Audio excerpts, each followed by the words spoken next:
Very nice. Back to the stories yesterday. Before we break, we were talking about what happened in Narok yesterday. Very, very unfortunate. We've got some footage here. The local member of parliament for Mbugua, Dikiri Johanna Ngeno, was among those who were there, charging the officers, questioning the use of excessive force, including live bullets. And this is among the things that we'll be raising at 8 a.m., right? I mean, we talk about police reforms. People wanted a police service that is responsive to the people, that is humane, that understands how to deal with the people, but most importantly, wins the confidence of the people. As you can see here, Johanna Ngeno is basically just going there to the police and asking, Ninini, why are you doing what you're doing? Violence had broken out earlier where we had seen people died. It's a huge piece of land, 6,800 acres. Si shamba kidogo. You cannot just go there and assume like you're dealing with a small piece of land that's going to affect one family. Right. It shouldn't be, but I mean, better management of the entire process was necessary. The Cabinet Secretary for Interior, Kipchumba Murkomen, also was speaking to journalists, and he responded to this particular one. Listen to what he said. We cannot really confirm the numbers, but it's estimated that it's in thousands, maybe 1,000, 1,500 or 2,000, who came and attacked the surveyors and the police officers who were on site. As a result of this fight, it is now projected that 5 people have died. The reason why we cannot really confirm the number now is that the calm has not been fully restored in the area to enable security officers to establish the real facts. But from the information we have is that 5 civilians have lost their lives, sadly, and that 5 police officers are injured, and one of which is critical injury because he has an arrow lodged in his head, and it has taken a long time to also evacuate that police officer to a hospital because of the situation around there. Let me start by saying that this is a very sad occurrence for us in the national security team. We feel very sad because our duty is to make sure that lives are protected, and land issues can easily be resolved peacefully. It shouldn't be really lead to any loss of life. Hii kisaka ilitupata tukiwa nikiwa ninapalilia kwa shamba. Ndio akaanza kupiga marisasi juu mpaka akanipa hiyo majeraha ambayo mnaiona kwa kichwa. Kidogo kidogo tunasikia mlio wa risasi. Kidogo kidogo watu wameanza kupigwa ovyo. Kuinuka kidogo ndio watu wameanguka. Akia Mungu, watu wanawawa bure kwa shamba. Mimi nimezaliwa hapa Hangata 30 years. Tukipewa na Moi.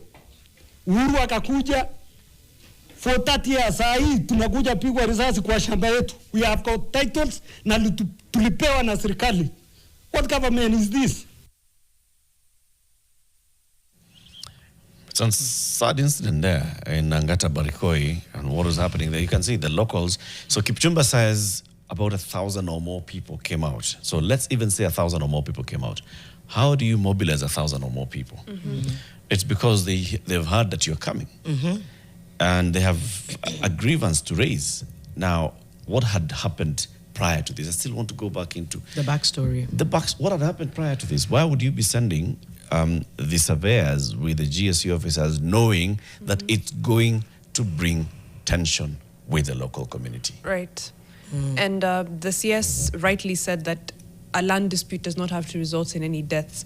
What measures were taken to make sure that the land dispute does not result in any deaths? Because again, if you're going into a community that you know is likely armed, and you come armed with a branch of the police service that is known for high-level operations, that's escalation. That's already saying we're going, you know. It's intimidation, so they might respond as such. Right. So yes, what steps were taken to, like I said earlier, de-escalate the situation, to peacefully resolve it, to figure out a way around it? Because the CS is absolutely right. It shouldn't have ended like this, but here we are.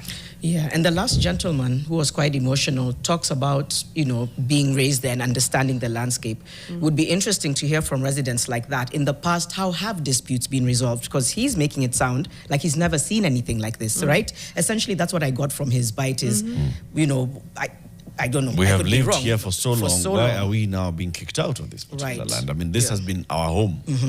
Why are you, throughout all those years, from Moi days, we were given this land by the government?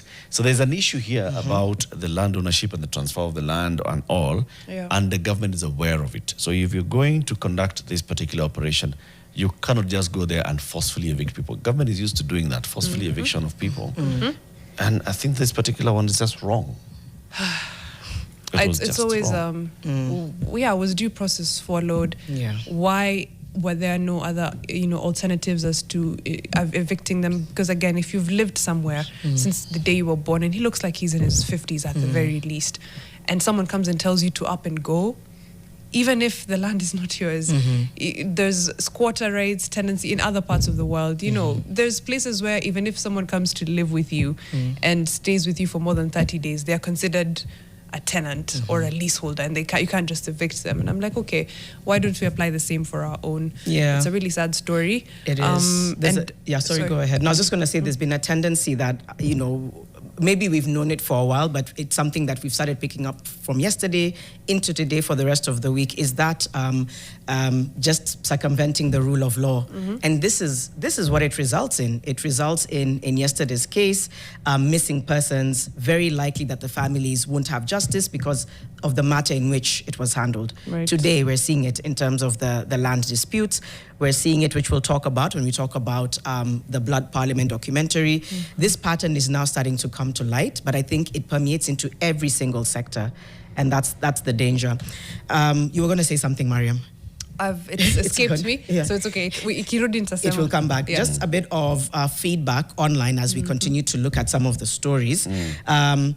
What did we have here? Just before you get come back. It's come back. I was going to say, if we are really pushing for a just and a better Kenya, I think it's important that we seek justice for those 5 people who've lost their lives in Narok, the same way we're pushing for justice for everyone who's lost their lives in demos, anyone who has been a victim of an extrajudicial killings. I think it's important that every life is the same to us, and one life is way too many. But we need to have that same anger, that same verve for every single Kenyan who is a victim of either excessive use of force, of police brutality, of a homicide, or femicide. It needs to be the same energy across. I really like that. We need to amplify that thought process more and more and more. If we can remind people every week what you've just said, just amplify that every life matters, hopefully begins to sit in for people that if it's somewhere many counties away from yours, it still matters, and you're still able to amplify justice for that. Smallest ever says, sure, Mariam, media, you have a role to play. I think just responding to what you said earlier. I'm present and ready for a new day. Yesterday was a sad day, but we rose and keep moving. Good morning.